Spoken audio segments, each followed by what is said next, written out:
আগামী 1 মার্চ থেকে শুরু হবে ত্রিপুরা বিধানসভার বাজেট অধিবেশন, চলবে 5 মার্চ পর্যন্ত।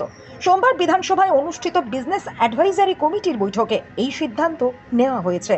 বৈঠক শেষে এমনটাই জানালেন সংসদীয় মন্ত্রী রতনলাল নাথ।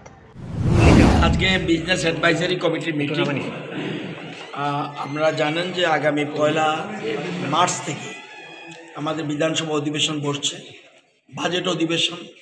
এবং যেহেতু বাজেট অধিবেশন এটা অবশ্যই গুরুত্বপূর্ণ, কিন্তু সাথে সাথে নির্বাচনের দামামা বেজে গেছে। সুতরাং আমরা তাড়াতাড়ি নির্বাচন ঘোষণার আগেই আমরা বিধানসভা অধিবেশন শেষ করতে চাই, যাতে সমস্ত বিধায়করা, মন্ত্রীরা, অন্য যারা আছে সবাই যেন নির্বাচনে কাজে তারা অংশগ্রহণ করতে পারে। সেই জন্য আমরা আমাদের বাজেট অধিবেশন আমরা 1 তারিখ থেকে 5 তারিখ পর্যন্ত অধিবেশনের সর্বসম্মতিক্রমে সিদ্ধান্ত গ্রহণ করেছি।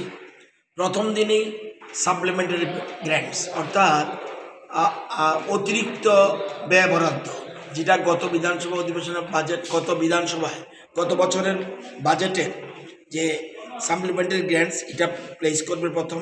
এরপরেই অর্থমন্ত্রী বাজেট ভাষণ করবে, প্রথম দিনে বাজেট ভাষণ করবেন। এরপরে কোশ্চেন থাকবে এবং বিএসসি রিপোর্ট থাকবে, রেফারেন্স কলিং থাকবে, এবং সেদিন নতুন একটা বিল প্লেস হবে। এটার নাম হলো the Tripura public demand recovery act. আগেই ছিল, এটা একটা অ্যামেন্ডমেন্ট হবে, এটা প্লেস করবে। এবং প্রাইভেট মেম্বার্স রেজুলেশন প্রায় 2.5 ঘন্টা 3 ঘন্টা ধরে আলোচনা হবে।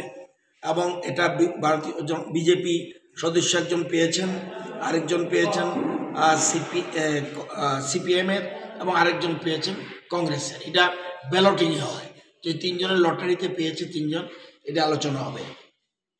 এরপরে 2 তারিখ 3 তারিখ বন্ধ থাকবে, 4 তারিখ সাপ্লিমেন্টারি গ্র্যান্টস পাস হয়ে যাবে, এবং এরপরেই ওই দিন বিলটাও পাস হয়ে যাবে, যেটা পাবলিক ডিমান্ড রিকভারি অ্যাক্ট।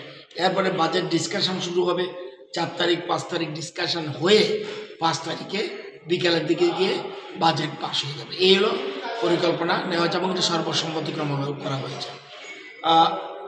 এটা ঠিক আরও একদিন বাড়ালে ভালো হতো, কিন্তু আমরা সবাই সিদ্ধান্ত নিয়েছি দরকার হলে ঘন্টা 2 বা ঘন্টাখানেক বাড়বে, কিন্তু নির্বাচন ঘোষণা হলে বাজেটে অনেক কিছু থাকতে পারে গভর্নমেন্টের, আমি তো জানি না বাজেটে কি হচ্ছে।